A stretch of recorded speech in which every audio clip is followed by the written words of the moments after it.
뉴요커들이 매긴 뉴욕시의 위생 점수가 100점 만점에서 50점인 것으로 나타났습니다. 뉴욕시 정부가 자체 평가한 점수보다 낮은 수준입니다. 뉴저지와 뉴욕을 잇는 조지 워싱턴 브리지에 캐시리스 시스템이 도입됩니다. 캐시톨 부스는 오는 7월부터 점진적 철거됩니다. 지난밤 뉴욕시에서는 총격 4건, 칼부림 1건으로 8명의 부상자가 속출했습니다. 최근 미국에서는 교회 내에서 발생한 성폭력 관련 폭로가 이어지고 있습니다.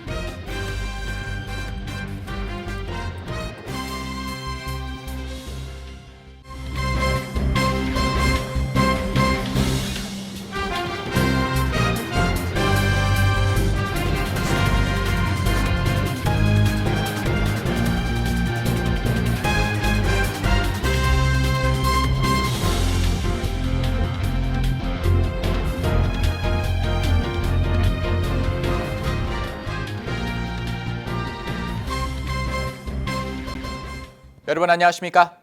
KBTV 뉴스9 이창원입니다. 뉴욕시의 위생 상태가 100점 만점에 50점으로 나타났습니다. 뉴욕시가 위생 사태를 자체 평가한 점수보다 낮은 것인데요. 뉴요커들은 지난 1년간 지역 위생 상태가 더 나빠진 것으로 보인다고 평가했습니다. 첫 번째 소식 전사희 기자가 전합니다. 브래드 랜더 뉴욕시 감사원장이 뉴요커를 대상으로 거주 지역의 청결도 정도를 묻는 조사를 실시한 결과 응답자들은 평균 50점을 줬습니다. 랜더 감사원장은 이 같은 점수는 뉴욕시가 위생 상태를 자체 평가한 점수에 한참 못 미친다고 밝혔습니다. 응답자의 절반 이상인 57%가 지난 1년 동안 지역 위생 상태가 더 나빠진 것으로 보인다고 평가했습니다. 더 나아진 것으로 평가한다는 답변 비율은 4%밖에 되지 않았습니다. 최대 문제점으로는 넘쳐나는 길거리 쓰레기통이 꼽혔습니다. 대부분의 응답자들이 거리에 쓰레기통이 있긴 하지만 제대로 관리되지 않고 쓰레기가 넘쳐 흐르는 것이 문제라고 지적했습니다. 다음으로는 쓰레기 불법 투기와 길거리 쥐 등을 지적했습니다. 한편 뉴요커 67%는 음식 쓰레기를 별도 수거하길 원하는 것으로 나타났습니다. 별도 수거를 원하지 않는다는 응답자는 19%였습니다. 뉴욕시 의회는 지난 4월 음식 쓰레기 등 유기 폐기물 수거시설 설치를 의무화하고 유기 폐기물은 분리 배출하도록 하는 조례안을 상정했습니다. 에릭 아담스 뉴욕시장은 한편 뉴욕시 거리에 쓰레기 문제를 해결하기 위해 컨테이너식 쓰레기통을 설치할 계획이라고 발표한 바 있습니다. 클린컵이라 불리는 이 프로그램은 컨테이너식 쓰레기통을 뉴욕시 5개 전 보로로 확대함으로써 쓰레기 더미에 쌓인 뉴욕시 거리의 풍경을 되살리기 위한 조치입니다. 컨테이너식 쓰레기통의 첫 번째 배치 장소는 유동인구가 많은 맨하탄 타임스퀘어로 보도와 인근의 쓰레기들을 담는 밀봉 용기 역할을 하게 됩니다. 새로 도입된 컨테이너식 쓰레기통은 밀봉된 컨테이너통에 쓰레기들을 보관할 수 있어 거리 청결 관리에 도움을 줄 것으로 기대됩니다.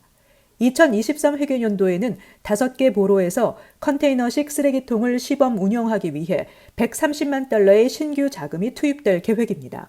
KBTV 뉴스 전상입니다. 조지 워싱턴 브리지의 톨게이트가 전면 철거됩니다. 교량 입구에 이지패스와 차량 번호판 스캔 장치가 설치된 캐시리스 시스템이 갖춰질 예정인 가운데 카풀 할인도 폐지돼 통근자들의 반발이 예상됩니다. 전상희 기자의 보도입니다. 뉴욕 뉴저지 항만청은 오는 7월 10일을 기해 조지 워싱턴 브리지에 캐시리스 시스템을 도입하며 교통 혼잡을 최소화하기 위해 톨게이트 철거 작업은 점진적으로 시행한다고 전했습니다.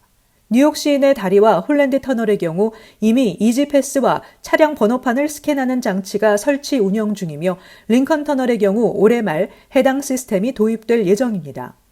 이지패스 사용자들은 기존과 동일하게 요금 징수가 될 예정이고 이지패스가 없는 운전자들에게는 차량 번호판 감지 후 자동으로 요금 고지서가 우편으로 발송됩니다. 항만청은 톨게이트 철거로 관련 지점에서 발생하던 차량 추돌 사고가 최대 75%까지 줄어들 것으로 추정하고 있습니다. 실제로 스테이튼-아일랜드 괴탈스 브리지에 캐시리스 시스템이 도입된 이후 차량 추돌 사고가 57% 감소한 것으로 조사됐습니다. 한편 톨게이트가 철거되면 차량 내부에 몇 명이 탑승했는지 직접 확인이 불가능해지기 때문에 현행 카풀 할인 제도가 전면 폐지된다고 항만청 측은 밝혔습니다. 조지 워싱턴 브리지 캐시리스 시스템 도입은 과거 2019년에도 추진됐지만 당시 카풀 할인 폐지에 따른 여론 반발로 미뤄졌던 적이 있습니다. 이번 캐시리스 시스템 도입 발표에도 카풀 할인 폐지에 대한 별다른 대안이 제시되지 않고 있어 앞으로 주민들의 반발이 예상됩니다. 캘리포니아, 조지아, 매사추세츠, 테네시, 버지니아 등 7개 주에서는 교량의 캐시리스 시스템에 더해 카풀 여부를 확인할 수 있는 무인 감지 장치가 설치돼 있어 카풀 할인을 적용하고 있습니다. 조지 갓 하이머 의원은 해량 교량들에 설치되어 있는 차량 인원 감지 장비는 95%의 정확도로 이미 기술적인 검증이 끝난 상황이라며 조지 워싱턴 브리지 캐시리스 시스템의 카풀 할인 적용을 위한 장비 도입을 촉구하는 입장을 밝혔습니다. KBTV 뉴스 전상입니다. 어젯밤부터 오늘 새벽까지 단 몇 시간 동안 뉴욕시에서는 총격 4건, 칼부림 1건으로 부상자가 속출됐습니다. 피해자 중엔 남편에게 칼로 여러 차례 찔린 채 발견된 여성 경찰관을 포함해 총 8명입니다. 김은지 기자가 보도합니다. 뉴욕시 경찰국은 지난밤 11시 30분경부터 오늘 새벽 3시까지 뉴욕시 전역에 걸쳐 단 4시간여 만에 발생한 4건의 총격 사고와 사망자를 낸 1건의 칼부림 사건을 조사하고 있습니다. 먼저 어젯밤 11시 30분경 맨하탄 이스트 할렘에서는 한 27세 남성이 다리에 총격 부상을 입었고 경찰은 시티바이크를 타고 도주한 용의자를 쫓고 있습니다. 약 15분 후 브롱스 사운드뷰 지역의 스타라이트 공원에서는 빨간 차에 탄 누군가가 3명의 남성을 향해 총격을 가했습니다. 그로부터 30분 후 퀸즈 헌터스 포인트의 한 건물에서 말다툼을 벌이던 한 25세 남성이 목에 총을 맞고 병원으로 이송됐습니다. 몇 시간 후 같은 퀸즈의 사우스 오존파크 지역에서는 한 물담배 라운지바에 있던 20대 남녀가 총을 맞았습니다. 총격 피해자들 중 사망자는 없으며 아직까지 용의자에 대한 체포는 이뤄진 바 없습니다. 한편 오늘 오전 3시경 비번이었던 한 여성 경찰관이 별거 중인 남편이 휘두른 칼에 수차례 찔려 사망한 채로 발견됐습니다. 이웃들은 한밤중 피해자의 아파트 1층 창문을 통해 그들이 다투는 소리를 들었다고 전했습니다. 용의자인 남편은 경찰에 자수했으며 그에 대한 혐의는 현재 진행 중입니다. 이웃들은 이들에게 사건 당시에는 집에 없었던 3살 된 아들이 있다며 아이가 불쌍하다고 슬퍼했습니다. 또 요즘에는 배우자와도 매우 조심해야 되는 현실이라며 개탄했습니다. 한편 뉴욕시 경찰 당국은 지난 수요일 브롱스에서 페덱스 배달원으로 위장한 2명의 총격범의 뒤도 쫓고 있다며 영상을 공개했습니다. 이들은 한 아파트의 문을 노크한 후 문을 열어준 23세 남성의 가슴에 총을 쏜 후 코네티컷 번호판이 달린 차량을 타고 도주했습니다. 피해 남성은 다행히 생명에는 지장이 없는 것으로 전해졌습니다. KBTV 뉴스 김은지입니다. 어제 보도된 AP통신에 따르면 최근 들어 미국에서는 교회 안에서 벌어진 성폭력과 관련한 피해 증언이 잇따르고 있습니다. 성폭행 실태를 폭로하는 운동인 미투 운동에서 파생된 철치투 운동이 다시금 주목을 받고 있습니다. 자세한 소식 김은지 기자가 전합니다. AP통신 보도에 따르면 최근 미국 교회 내 많은 성폭력 피해자들이 증언들을 쏟아내는 움직임을 보이고 있습니다. 펜실베니아 서머셋의 목사로 교회 성폭력 피해자를 위해 활동하고 있는 지미 힌트는 최근 이어지는 교회 내 성폭력 고발에 대해 우리가 지난 몇 년 동안 해온 이야기들이 모두 사실로 드러나고 있을 뿐이라며 교회나 종교시설에서 아동 성범죄가 전염병처럼 만연해 있다고 주장했습니다. 미국 최대 개신교 교파인 남침례교회에서 벌어진 성적 학대와 은폐에 관한 보고서가 나왔고 현대 문명을 거부하고 옛 생활 방식을 고수하는 종파인 아미시와 메노나이트 교파에서 벌어진 아동 성추행 폭로 다큐멘터리가 방영되기도 했습니다. 또 지난달 말에는 인디애나주 뉴라이프 크리스천 교회 목사의 미성년자 성범죄 고백 영상이 SNS를 통해 공개됐습니다. 이 영상에서 존 로우 2세 목사는 자신이 20년 전 저지른 간음을 고백하며 용서를 구했습니다. 이에 대해 성폭행 피해자인 바비 게파트는 그것은 간음이 아니라 16세 소녀를 강간한 것이라고 반박했습니다. 게파트는 인터뷰에서 모든 교회가 사건을 덮으려고만 했다며 나는 지금도 교회가 제 할 일을 다 못했다고 생각한다고 비판했습니다. 교회 내 성폭력 폭로는 교파를 불문하고 이뤄진다는 특징이 있습니다. 이는 성평등을 부르짖고 성직자의 성적 비행을 권력 남용이라고 설교하는 자유주의 교파도 예외가 아니라고 AP는 지적했습니다. 최근에는 순결 문화를 강조해온 보수주의적인 개신교단에서도 성폭력 폭로가 이어지고 있는 실정입니다. KBTV 뉴스 김은지입니다. 민주당과 공화당 20명의 상원 의원이 안전한 총기 사용 원칙과 연관된 합의를 달성했다고 AP통신과 CNN 등이 전했습니다. 합의안을 지지하는 상원 의원들 가운데는 공화당 의원 10명도 포함돼 있어 총기 규제 법안이 상원을 통과할 가능성이 커진 것입니다. 합의안에는 레드 플래그법 시행에 도움이 되는 내용도 포함됐습니다. 레드 플래그법은 다른 사람을 해칠 위험이 극도로 큰 사람에 대해 가족, 경찰 등이 연방법원에 일시적 총기 압류 명령을 요청할 수 있도록 하는 법인데 미국 50개 주 중 19개 주에서 시행 중입니다. 합의안에는 주정부 위기 개입 명령에 대한 지원, 학교 안전 자원에 대한 자금 지원, 21세 미만 구매자에 대한 신원조회 강화 등 내용도 포함됐습니다.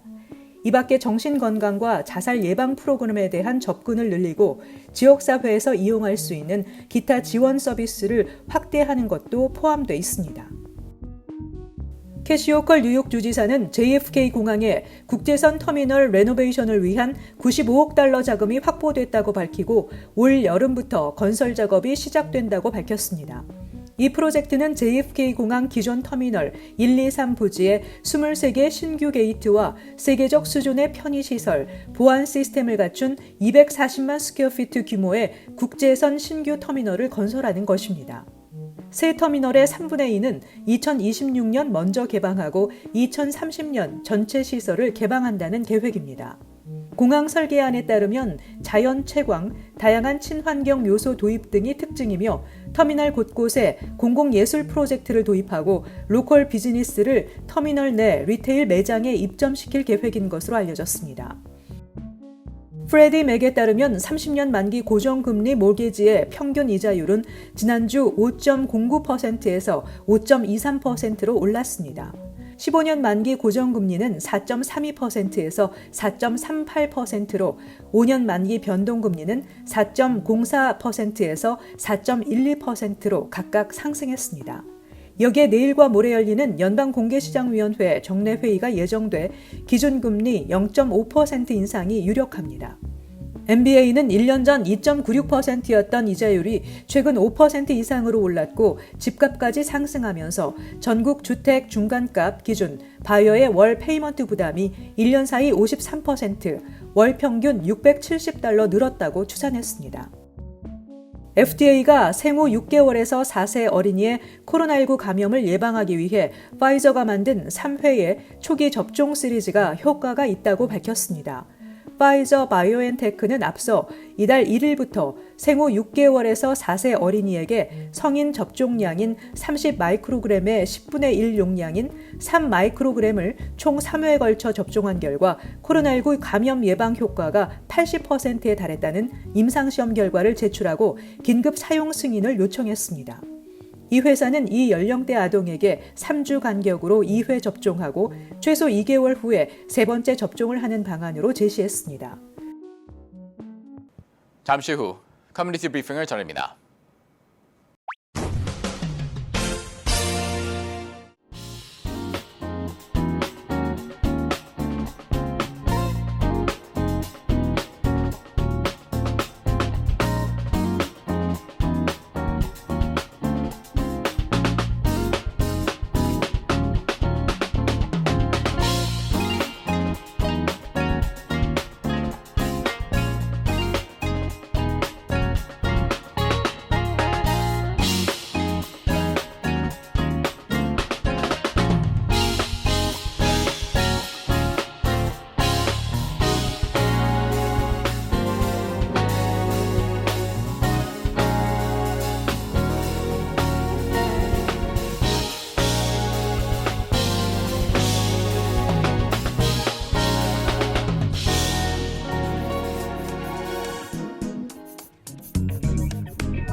이어서 환율과 증시 전해드립니다.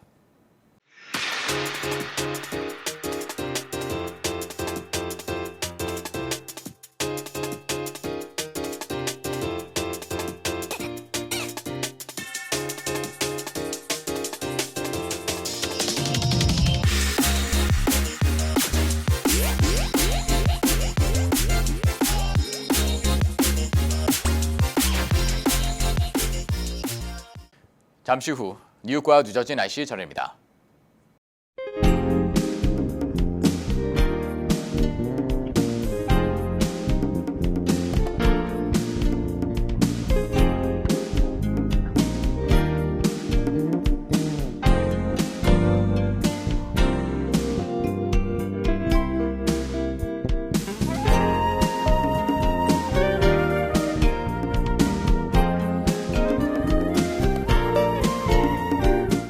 KBTV 뉴스9 마칩니다. 오늘도 시청해주셔서 감사합니다. 편안한 밤 보내시기 바랍니다.